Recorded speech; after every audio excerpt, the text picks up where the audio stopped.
प्यारे छात्रों, सुप्रभात। हिंदी की 8वीं की ऑनलाइन कक्षा में आप सभी का स्वागत है। पिछली तासिका में हमने वारिस कौन पाठ पढ़ना आरंभ किया था। वारिस कौन, जिसकी लेखिका विभा रानी थी। इस पाठ में हमने पढ़ा था कि एक राजा था, उसकी 4 बेटियां थी। राजा को इस बात की चिंता थी कि वो अपना राजपाट किसे सौंपे। इसके लिए उसने एक उपाय सोचा। उसने अपनी चारों बेटियों को बुलाकर सभी को गेहूं के 100-100 दाने दिए और कहा था कि 5 साल बाद जब मैं तुम्हें मांगूंगा तो ये वापस कर देना मुझे। बड़ी बेटी ने उन दानों को फेंक दिया और दूसरी बहन ने दानों को चांदी की डिब्बी में संभाल कर रख दिया और सबसे छोटी बेटी ने उन दानों को भुनवा कर खा लिया। तीसरी बहन ने उन दानों को बो दिया और बो के जो फसल निकली उसे वापस बोया और उस दानों को उसने जमा कर लिए अपने पास। 5 साल बाद राजा ने जब अपनी चारों बेटियों को वापस बुलाया और पूछा कि क्या दानों का क्या किया, वो दाने मुझे वापस दो, तो बड़ी बेटी ने भंडार घर से लाकर दे दिए थे। पर जब राजा ने गुस्से से कड़क कर पूछा कि क्या ये वही दाने हैं, तो राजकुमारी ने सही बात बता दी थी कि नहीं, ये वो दाने नहीं है, उसने भंडार घर से ला। फिर राजा ने दूसरी राजकुमारी से पूछा, तुम्हारे दाने कहाँ हैं? दूसरी राजकुमारी ने अपनी संदूकची में से मखमल के खोल वाली डिब्बी उठा लाई। मखमल का खोल, मखमल मैंने पहले भी बताया था कि मखमल एक सॉफ्ट मुलायम सा कपड़ा होता है और खोल मतलब आवरण, उसको ढककर मखमल, क्योंकि उसने उन दानों को मखमल के थैले में, खोल मतलब आवरण जिससे किसी चीज को ढका जाए, की डिब्बी उठा लाई जिसमें उसने वो दाने सहेज कर रखे थे। सहेज कर अर्थात संभाल कर रखा था। राजा ने उसे खोल कर देखा, दाने सड़ गए थे। अब आप ही बताइए, दानों को अगर दानों को हवा पानी दोनों की ज़रूरत है और इतने लंबे समय तक यदि हम उसको किसी कपड़े में बांध के 5 साल तक के लिए बांध के दानों को रख दे, अनाज को रख दे, तो वो दाने सड़ ही जाएंगे। उसके दाने भी सड़ गए थे। फिर राजा ने तीसरी राजकुमारी से पूछा, तुमने क्या किया उन दानों का? तीसरी ने कहा, मैं इसका उत्तर आपको नहीं दूंगी, क्योंकि इसका जवाब पाने के लिए आपको यहाँ से दूर जाना पड़ेगा और मैं वहाँ आपको कल ले चलूंगी। राजा ने अब चौथी और सबसे छोटी राजकुमारी से पूछा। उसने उसी बेपरवाही से जवाब दिया। राजा ने अब सबसे छोटी लड़की से पूछा कि तुमने क्या किया उन दानों का? उसने उसी बेपरवाही से, बेपरवाह मतलब उसको उस चीज़ की परवाह ही नहीं थी, उन दानों की उसको परवाह ही नहीं थी, जवाब दिया, उन दानों की कोई कीमत है पिताजी? उसने बोला, पिताजी आप तो राजा हैं और आपके लिए वो 100 दाने कुछ वैल्यू रखते हैं, कुछ कीमत है उनका, कुछ मूल्य है क्या उनका? वैसे तो ढेरों दाने भंडार में पड़े हैं, आप तो जानते ही हैं ना, मुझे गेहूं के भुने दाने बहुत अच्छे लगते हैं, सो मैं उन्हें भुनवा कर खा गई। कि आपको तो पता है कि मुझे भुने हुए दाने कितने पसंद है, और वो 100 दानों का आप क्या करेंगे? वैसे तो ढेरों सारे दाने आपके भंडार में पड़े हैं, इसलिए मैंने उन दानों को भुनवाया और खा गई। आप भी पिताजी किन किन चक्करों में पड़ जाते हैं? उसने बेपरवाही से जवाब दिया कि पिताजी पता नहीं आप भी क्या क्या करते रहते हैं, किन किन चक्करों में पड़ जाते हैं। सभी के उत्तर से राजा को बड़ी निराशा हुई।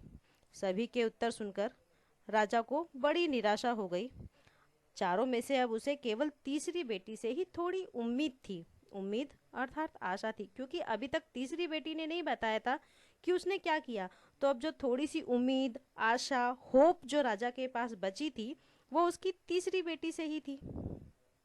दूसरा दिन तीसरी राजकुमारी राजा के पास आई। उसने कहा, चलिए पिताजी, आपको मैं दिखाऊं कि वे गेहूं के दाने कहाँ हैं। तीसरे दिन बेटी पिताजी के पास आई और उसने बोला, चलो पिताजी, आज मैं आपको दिखाती हूँ कि जो आपने मुझे गेहूं के 100 दाने दिए थे वो कहाँ हैं। राजा रथ पर सवार हो गया। राजा अपने रथ पर बैठा। रथ महल नगर पार करके खेत की तरफ बढ़ चला। जो रथ था राजा का, पहले महल से निकला, नगर को पार करते हुए खेतों की तरफ बढ़ चला। राजा ने पूछा, आखिर कहाँ रख छोड़े हैं तुमने 100 दाने? राजा ने पूछा। जब रथ बढ़ता चला जा रहा था आगे, पहले महल को पार किया, फिर नगर पार हुई, नगर के बाद खेत की तरफ चला, तो फिर राजा ने पूछा कि ऐसी कौन सी जगह है जहाँ तुमने वो 100 दाने रख दिए हैं? इन 100 दानों के लिए तुम मुझे कहाँ कहाँ के चक्कर लाओगी? राजा ने बोला कि वो 100 दानों के लिए तुम मुझे कितना घुमा रही हो, कहाँ कहाँ के चक्कर लगवा रही हो? तब तक रथ एक बड़े से हरे भरे खेत के सामने आकर रुक गया। जैसे ही राजा ने पूछा कि तुम मुझे कहाँ कहाँ के चक्कर लगवा रही हो, उसी समय रथ एक बड़े से हरे भरे खेत, हरे भरे मतलब हरियाली से भरा हुआ, अनाज से भरा हुआ खेत, उस खेत के सामने आकर रुक गया। राजा ने देखा सामने बहुत बड़े खेत में गेहूं की फसल थी। राजा ने देखा कि जहाँ उसका रथ रुका है, एक गेहूं का बड़ा सा खेत है और उस खेत में गेहूं की फसल लहरा रही थी। जैसा कि चित्र में आप लोग देख सकते हैं कि राजा का रथ रुका है और उस गेहूं की फसल के सामने उसका रथ रुक गया है। उसकी बालियां हवा में झूम रही थी। उसकी बालियां बालियां अ, जो अनाज होता है, डंठल का ऊपरी भाग बालियां कहलाता है, जिसमें दाने लगते हैं, वो हवा में झूम रही थी।